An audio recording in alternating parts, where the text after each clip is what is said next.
Well, hello and welcome to the first of our acids and bases videos.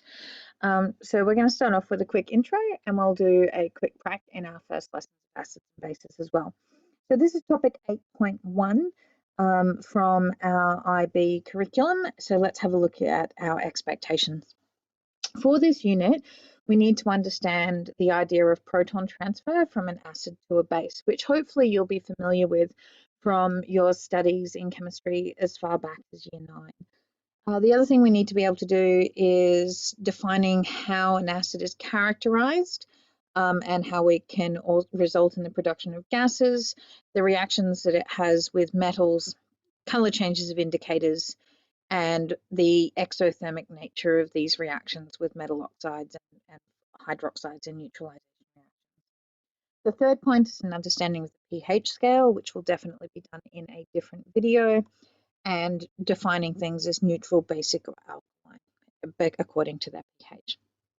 The final thing is then using calculations to mathematically be able to calculate pH dependent on the concentration of solution. So we'll be looking at some calculations and introduce a few more formula there for us to be able to use, some of which will be in our data booklet. So let's get started.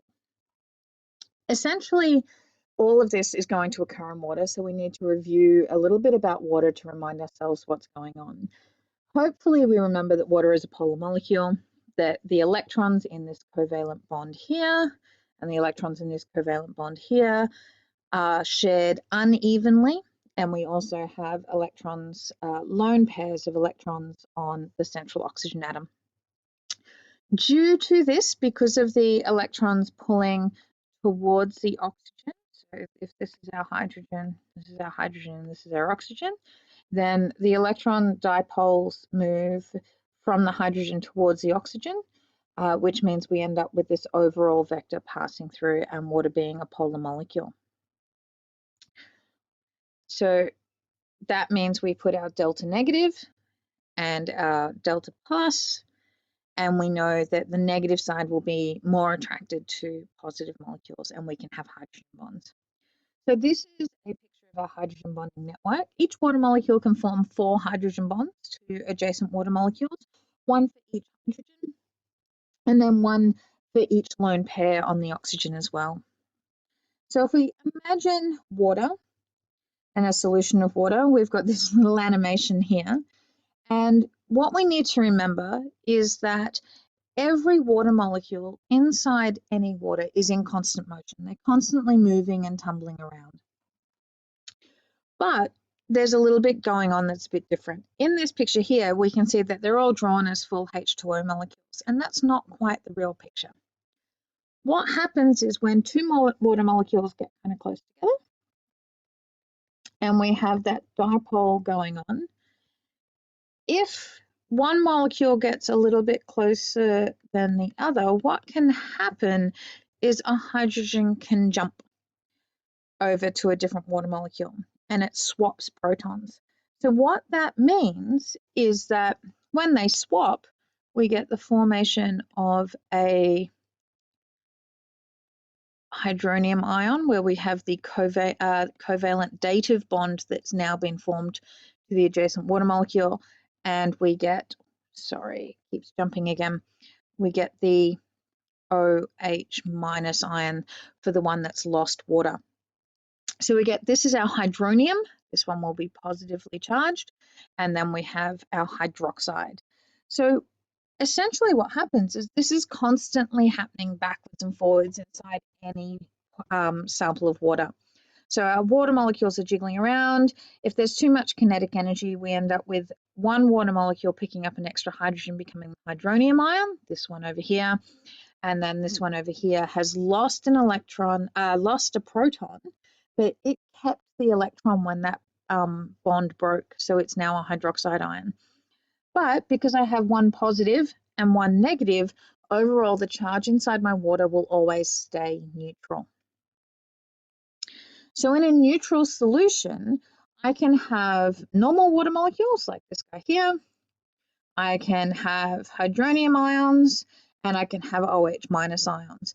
But to be neutral, by definition, my H3O plus concentration has to equal my OH minus concentration because they have to cancel each other out. Otherwise, I'd have a bit more OH minus, making it a base, or a bit more H3O plus, which would make it as an acid. But in a neutral solution, I should have exactly the same amount, so I can go through and cancel them out, of H3O plus and OH minus.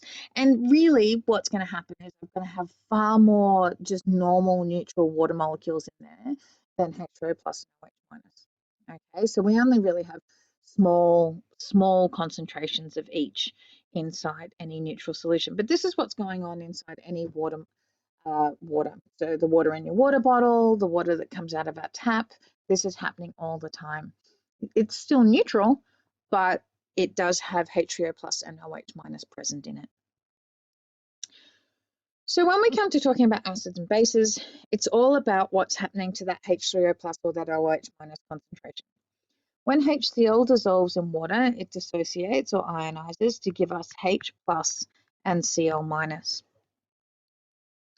So that positively charged hydrogen ion will now attach itself to a water molecule and form H3O plus. The solution will become acidic because they have more H plus ions than OH minus ions.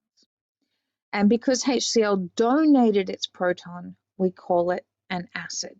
Okay, so proton donors in acid and base theory are acids. Okay, so anything that can give up a proton, where a proton is just a hydrogen atom that's lost an electron, so it's H plus. So for pH 7, H plus and OH minus are equal.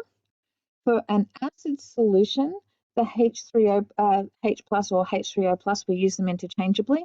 Concentration is greater, so it pushes down on this side of our seesaw and it turns litmus paper red. For a pH higher than 7, we've got more OH minus, less H plus, and it turns litmus paper blue. So just this idea of a proton donating what's happening, this is our little HCl molecule here. Again, remember it's jiggling around. When we add it into water, so if we add it into here, what's going to happen is that that hydrogen ion releases from the chlorine, leaving this chlorine minus, and now we form this H3O plus, okay, which is what we mean by a proton donor. HCl has given away its proton, forming the H3O plus. And this is the equation that we have here. Hydrogen is donated to the water, which picks it up, forming H3O plus, and then we're left with Cl minus, the negative ion. So this would be an acidic solution because the concentration of H3O plus is now greater than the concentration of OH minus. Because remember also, if I had OH minus in solution, if HCl gave up a H plus to the OH minus, I'm going to form H2O. So now I've reduced the concentration of OH minus compared to my H3O plus, so it's still going to be an acid. Okay, so properties of acids. Hopefully you remember all of these, and we'll have a look at them in our activity in class. But properties of acids all arise due to the relative concentration of H3O plus in solution. Acids act as electrolytes, okay, which means that in solution they will carry a charge. They can carry that electrical charge. They have different indicators they have different effects on indicators to what bases do. So this is an indicator diagram over here, and we can see this indicator is litmus, and acids will turn it red, bases will turn it blue. Methyl orange is a different indicator that has a different endpoint, different point where it changes color. It changes color around pH 3. So anything below pH 3, it's red. Anything above, it's yellow. Phenolphthalein changes color at around 7.8 or 8, okay? And it's pink when it's basic, and it's clear and colorless when it is in acidic conditions. So they have different effects on litmus to bases. They taste sour. You may remember this from sour worms. Anytime you eat a sour candy, it's because of the presence of citric acid.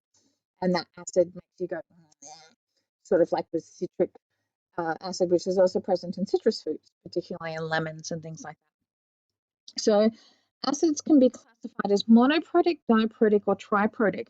I want you to think about this for a second and think about what it could possibly mean. Okay, so hopefully what you realize is that we have mono, di, and tri, which correspond to prefixes we often see in maths, which mean 1, 2, or 3. Okay, so an example of a monoprotic acid would be HCl, because it has one proton that can be donated, so that would be monoprotic.